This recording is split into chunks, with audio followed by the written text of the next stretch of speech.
Welcome. In this quick and easy tutorial, I'll be showing you how to change the date format in a Smartsheet, right? Start by opening up one of your sheets, okay? And once done, let's just go ahead and select any date columns in here. For example, these two, okay? So what you can do is just make sure to highlight the dates, okay? Now, go ahead and click all three dots right here at the top right.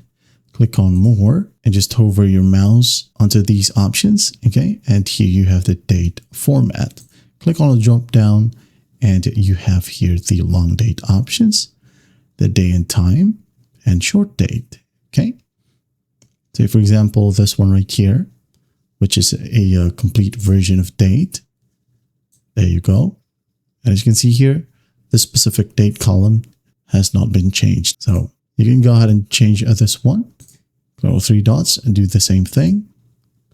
Maybe this one. All right. And that's basically it. That is how you change the date format here in a Smartsheet. Well, I hope this video helps and I'll see you in the next one.